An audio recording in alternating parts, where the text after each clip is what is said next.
তাহলে বিচারের মাঠে এই দুটো আসবে মেঘের মতো হয়ে, এক। দুই, এই সূরা দুটো আসবে শামিয়ানার মতো হয়ে। তিন, এই দুটো সূরা আসবে আপনার পাখির ঝাঁকের মতো হয়ে। যতক্ষণ পর্যন্ত ক্ষমা না হবে ততক্ষণ পর্যন্ত আল্লাহর সাথে তুমুল তর্ক ঝগড়া লাগাবে। আগে ক্ষমা করো, তারপরে কোনো কথা।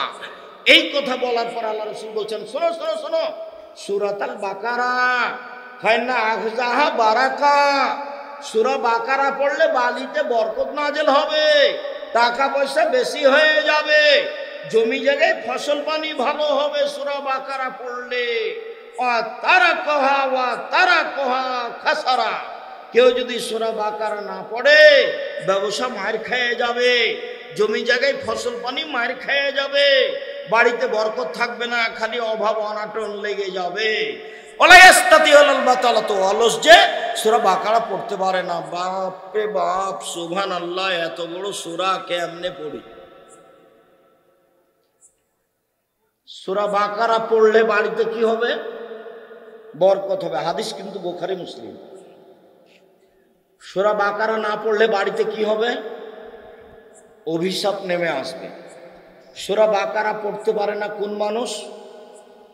অলস যেইসে।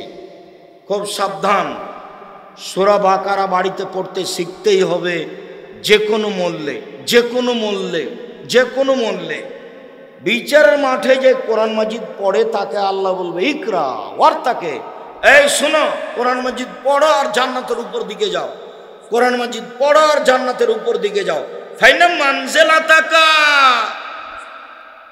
আয়াতান আখিরাহাম দিনদা তা মান তাকরাহা ইয়াকরাহা ও তাকরাহা, পড়তে পড়তে যেটা তোমার শেষ আয়াত হবে সেইটা হবে তোমার জান্নাত। তুমি পড়ো, জান্নাতের উপরে যাও, পড়ো, জান্নাতের উপরে যাও, পড়ো, জান্নাতের উপরে যাও।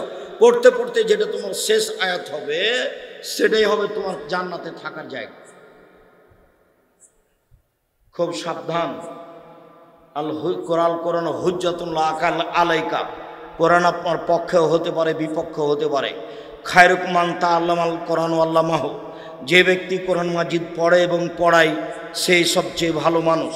রাসূল সাল্লাল্লাহু আলাইহি ওয়াসাল্লাম বলছেন, ইন্নাল্লাহা ইয়ারফাউ বিহাযাল কিতাব আকওয়ামান, আল্লাহ বহু মানুষকে কোরআন মাজিদ দিয়ে সম্মানী করেন, ওয়া ইয়াজাউ বিহিল আখারিনা, আর কিছু মানুষকে কোরআন মাজিদ দিয়ে অপমান করে দেন। কোরআন মাজিদ জুজদানের ভিতরে ঢোকা থাকবে এই কথা নয়, শুধু রমজান মাসে পড়তে হবে এই কথা নয়, নিয়মিত কোরআন মাজিদ পড়াতে অভ্যাসী হতে হবে। 2টা আয়াত হোক, 5টা আয়াত হোক, যদি বেশি না পারি তাহলে অন্তত সূরা ইখলাস, ফালাক, নাস। উকবা ইবনে আমির বলছেন যে একদা আমি আল্লাহ রাসূলের সাথে হাঁটছিলাম, খুব ঝড় বৃষ্টি, অন্ধকার হয়ে গেল। তখন আল্লাহ রাসূল সূরা ফালাক আর নাস পড়তে লাগলেন, ফালাক আর নাস পড়তে লাগলেন। তারপর বলছেন, শোনো উকবা, শোনো শোনো, তুমিও ফালাক আর নাস পড়ো। বিপদ থেকে বাঁচার জন্য সবচেয়ে বড় মাধ্যম ফালাক আর নাস, সবচেয়ে বড় মাধ্যম ফালাক আর নাস। ভয় লাগছে রাতের অন্ধকারে, ফালাক আর নাস পড়েন। বিপদ আসতে পারে, ভয় হচ্ছে, ফালাক আর নাস পড়েন। চোর আসতে পারে, ভয় হচ্ছে, ফালাক আর নাস পড়েন। তারপরে আব্দুল্লাহ ইবনে খুবাইব বলছেন, একদা আল্লাহ রাসূলকে আমরা খুঁজতে বের হলাম, খুঁজতে খুঁজতে দেখছি রাস্তার এক জায়গাতে গিয়ে আমাকে দেখতে আল্লাহ রাসূল বলছেন, এই কুল, বলো। আমি বললাম মা কুলো, আরে বলো। আমি বললাম মা কুলো, কি বলবো? তখন আল্লাহ রাসূল বলছেন, কুল কুল আল্লাহু আহাদ, কুল আউযু বিরাব্বিল ফালাক, কুল আউযু বিরাব্বিন নাস, সালাসা মাররাতিন হিনা তুসবিহু হিনা তামসি, সন্ধ্যায় 3 বার, সকালে 3 বার, সন্ধ্যায় 3 বার, সকালে 3 বার। একফিকা মিন কুল্লি শাইইন, যা কিছু আছে সবের থেকে যথেষ্ট হয়ে যাবে, কোনো কিছু ক্ষতি করতে পারবে না। বলেন তো কি বললাম এবার? ভুলে গেলেন? সন্ধ্যার সময় কি কি পড়তে হবে? ইখলাস আর ফালাক আর নাস 3 বার করে। আবার বিকালে কি পড়তে হবে? ইখলাস, ফালাক, নাস 3 বার করে। তাহলে কোনো সমস্যা আপনাকে ধরতে পারবে না, সব সমস্যা থেকে আপনি বেঁচে যাবেন। আমি আলোচনার শেষে এসে পুনরাবৃত্তি করছি, একটু খেয়াল করবেন। ইবাদতের জগতে সবচেয়ে দামি ইবাদত সিয়াম। বাস আগামী বৃহস্পতিবার থেকে শুরু করতে হবে, না সোমবার, আজ কি বার? আজ জুমাবার, সামনে সোমবারে সিয়াম শুরু করতে হবে। সোমবার থাকতে হবে, আবার বৃহস্পতিবার থাকতে হবে। শুধু শুক্রবারে সিয়াম থাকা যায় না এ কথাই ঠিক, তবে আগে একদিন বা পরে একদিন রেখে নেবেন, কোনো সমস্যা নেই। খাস করে জুমার দিনে সিয়াম থাকা যাবে না এই কথা ঠিক, তবে জুমার দিনেই সিয়াম থাকা যাবে না এই কথা মিথ্যে। একটু মনে করে নেন, তাহলে আপনি সিয়াম থাকবেন বৃহস্পতিবার আর সোমবার। শাবান মাসে বেশি বেশি থাকবেন, শাওয়ালের 6টা থাকবেন, 15ই শাবান পর্যন্ত থাকবেন, আরাফার থাকবেন, মুহররমের 2 দিন থাকবেন, তারপরে আয়াতুল কুরসি, তারপর সূরা বাকারার শেষ 2 আয়াত, তারপরে ইখলাস, ফালাক, নাস আর সূরা মুলক রাতে পড়ার চেষ্টা করবেন, কবরের শাস্তি হবে না। সম্মানিত দিনী ভাই বোন, আলোচনার শেষে এসে যে উপস্থিত বইগুলো আছে মঞ্চে কেউ ছেড়ে যাবেন না। বিশেষভাবে আলিতে সম্পত্রিকা, আমি আপনাদের বাড়ির মানুষ, 50টা প্রশ্নের উত্তর আছে মাসিক আলিতে সম্পত্রিকায়। 30 টাকা, বেশি কিছু নয়। যার হাতে কাছে টাকা নাই তিনি আর একজনের কাছ থেকে টাকা নিয়ে মাসিক আলিতে সম্পত্রিকা নিয়ে যাবেন। আব্দুল্লাহর মিন্নাতুল বাড়ি যদি থাকে নেবেন, না হলে তাফসির বইটা আছে সেটা নেবেন।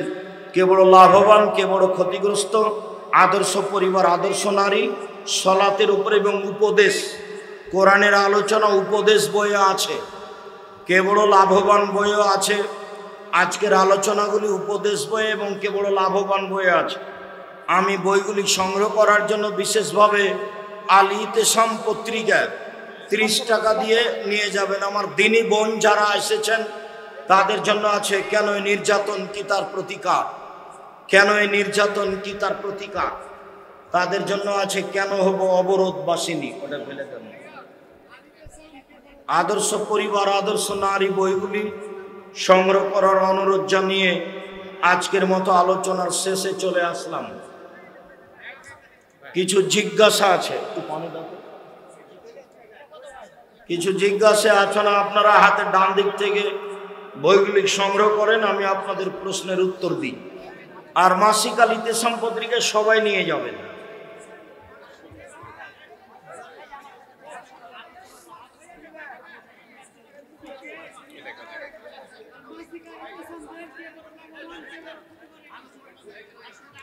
আপনারা ওই সাইড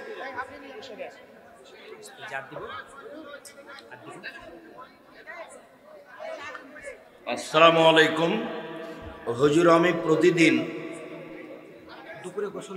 দুপুরে গোসলের আগে অজু করি, ফরজ গোসলের মতো। জি না, এই অজু করতে হবে না। আপনি এমনিতেই অজু করছেন, জোহরের সালাত আদায় করবেন, তাই অজু করে গোসল করে নিলেন, কিন্তু গোসল করলে অজু করতে হবে এইটা বাতিল। আসসালামু আলাইকুম হুজুর, আমার প্রশ্ন হলো, ছোট বাচ্চা 1 বছর বা 2 বছর বয়সের, সে যদি তার বাবা মার মুখে কোনো খাবার তুলে দেয়, সেই খাবার খাওয়া যাবে কি না? যাবে, কোনো সমস্যা নেই। ছোট বাচ্চা যদি খাবার মুখে তুলে দেয় তাতে কি আছে, কোনো সমস্যা তো থাকার কথা না।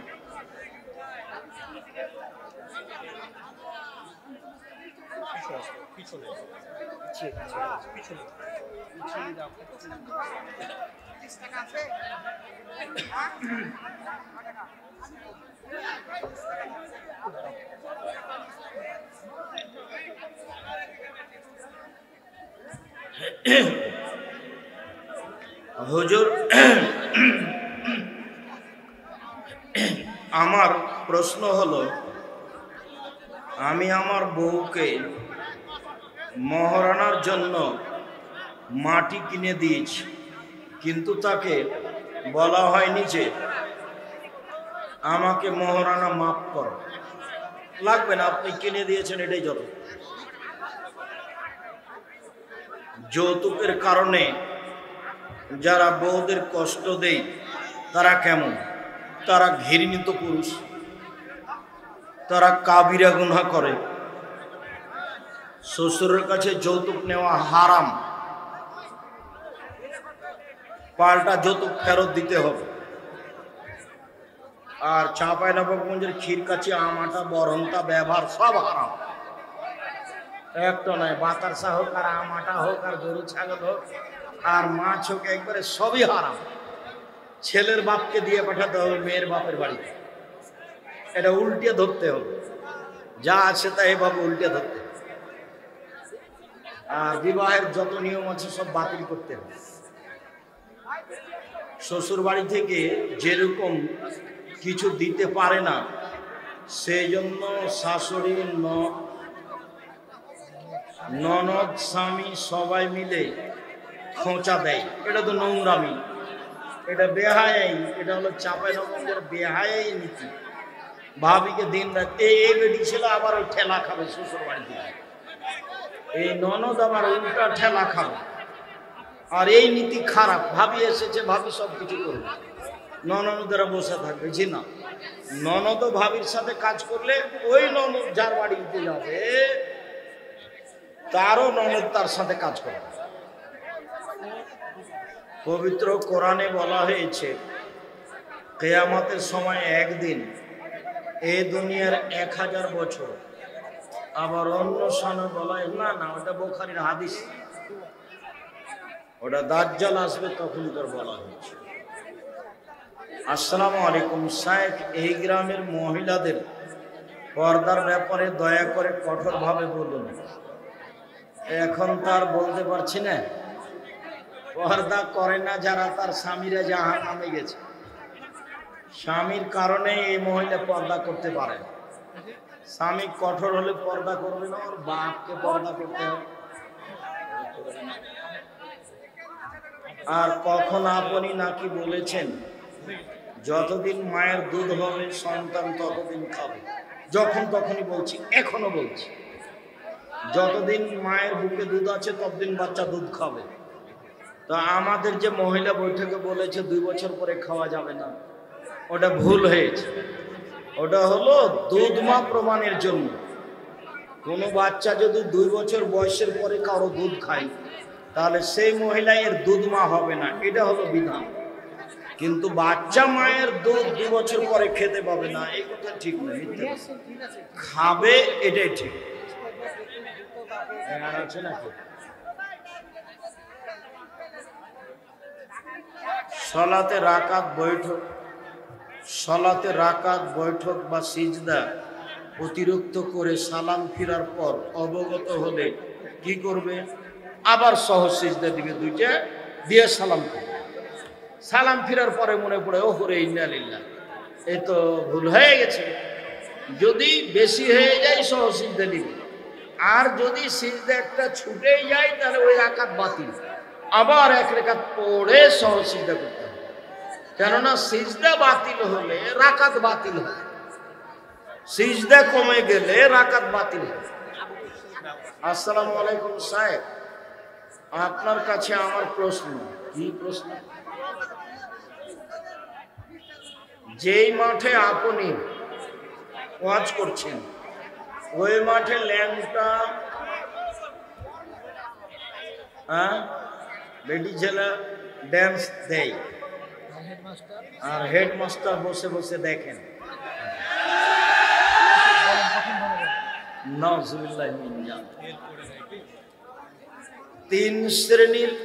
তিন ধরনের পাপের কারণে